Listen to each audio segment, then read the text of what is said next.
when Goggins lived with me, his rule is we had to do something every day that sucked. That was his rule. He's the master at that. Yeah, tell me about it. And what did he make you do? Every day sucked. He didn't tell me that we're going to do that 5 times a day. That, you know.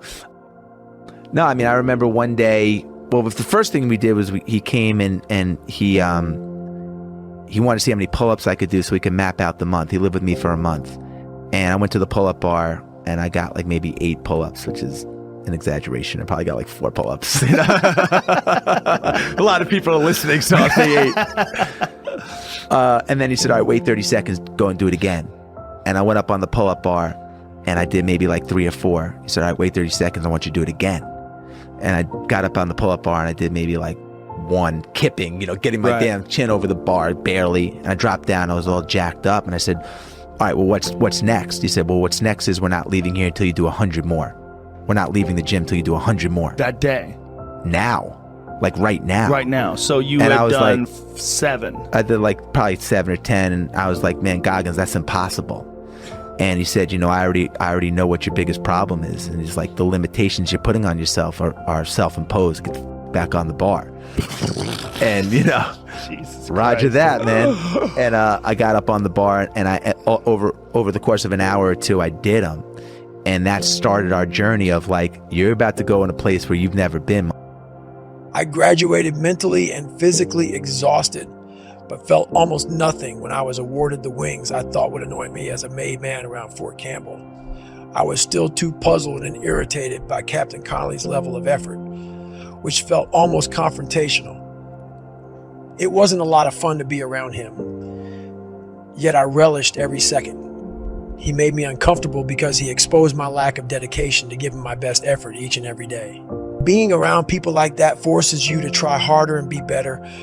And while that is a good thing, when you are inherently lazy, what you really want are some days off. The Captain Connollys of the world don't give you that option. When they are in your foxhole, there are no days off. His conditioning was clearly off the charts, and I'm not talking about the physical aspect alone. Being a physical specimen is one thing, but it takes so much more energy to stay mentally prepared enough to arrive every day at a place like air assault school on a mission to dominate. The fact that he was able to do that told me it couldn't possibly have been a one-time thing. It had to be the result of countless lonely hours in the gym, on the trails, and in the books. Most of his work was hidden, but it is within that unseen work that self-leaders are made.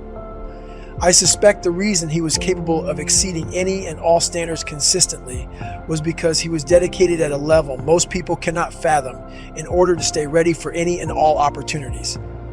Those who have not learned to self-lead show up to their lives like I did air assault school. They don't prepare or have a plan of attack. They wait, get shotgunned into something. A school, a job, a physical test, then wing the motherfucker. Think about how much information is out there on the internet. Any place you want to build your skills, from boot camp to Harvard Business School, from IMP certification to an engineering degree, is described online in granular detail. You can study the prerequisites and start on the coursework before you are even admitted.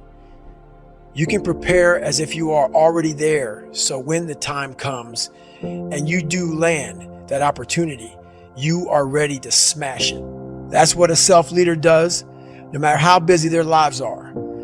Not because they're obsessed with being the best, but because they're striving to become their best.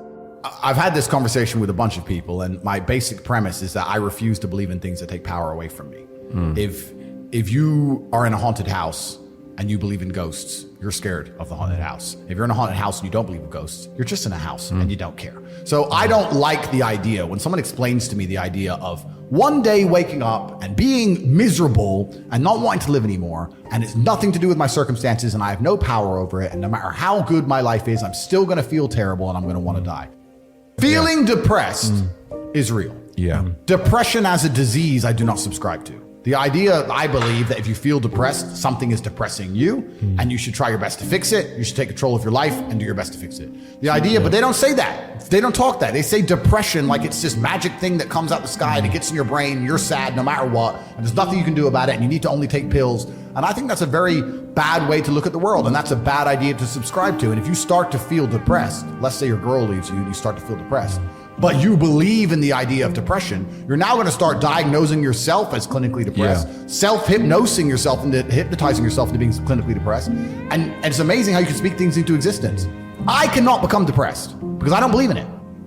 I do not believe in depression. That's just who I am as a person. I don't believe in it. I do not believe in things that take power away from me. So, and people sit there and they try very hard to convince me it's real, which is actually quite interesting because it's always usually depressed people who sit there and try very hard to defend this idea. If you're so scared, if depression's so terrible, why are you sticking up for it? Why are you fighting so hard to convince me it's such a powerful force? Why shouldn't you be doing the opposite? Shouldn't you be listening to me? Whose team are you on? Like, do you want to be depressed? Like, it's insanity, these people who are so desperate to push this idea. The best option, the best thing to do is still to get up, be an adult, control your emotions, be stoic, and do the things you're supposed to do day after day. Laying in bed and doing nothing is never going to be the best option. The best option is still to go to the gym, to work hard, to run your business, to be successful. So it doesn't matter. We're talking about the different positions on the chessboard. But if the rules of the game remain the same, regardless of the position you're still trying to win, you still have to do the same things. So does it even matter at this point? If you come along and say he's depressed because of X and he's depressed because of Y and he's depressed because of Z, and the answer to all of them is still the same thing, then I don't give a why you're depressed. All I know, what I will say as a matter of fact, is this world is hyper-competitive, especially as a man. Most men are walking through life and they don't realize that it's constant competition. And this is my point. If the world is truly that competitive, you do not have time to be depressed because it's a non-competitive mind state. You could be depressed for X, Y, Z, whatever. I'm not depressed. And I want the money you want, and I want the girl you want, and I want the status you want, and the car you want, and the house you want. And I'm going to get it, and you're fucking not.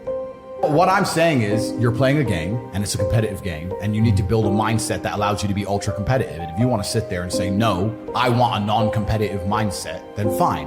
You know what you call people who do not win competitions? Losers. Correct. The second is the first loser. You know? It's true. And it's just a bottom line of life. And it's kind of interesting because everyone pretends they give a f, but nobody does. Especially women. And I know I get attacked for women, but women truly don't give a f. If you ask a woman the kind of man she wants, she will never say depressed or sad. Ever. She wants a man who is ultra capable, ultra competent. I've literally had women say to me, you know why I love being around you?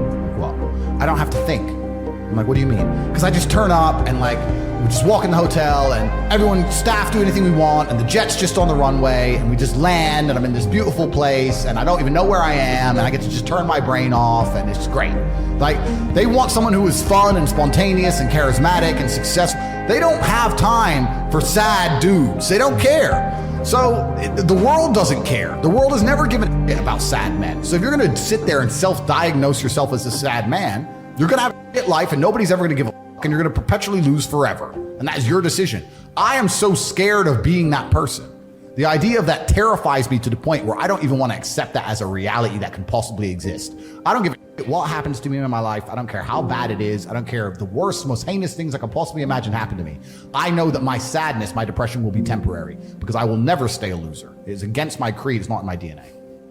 Well, this is a thing about society and MSM and all this and the Matrix. They try and convince you, don't worry if you're being a loser because people feel sorry for you and you'll get attention for it and you'll be okay in the end. And it's all this temporary fixes of dopamine by saying, I'm sad. Don't worry, bro. You'll be okay. But they don't care long term. The world doesn't care. Nobody really cares. Chicks don't care. Business doesn't care. You are going to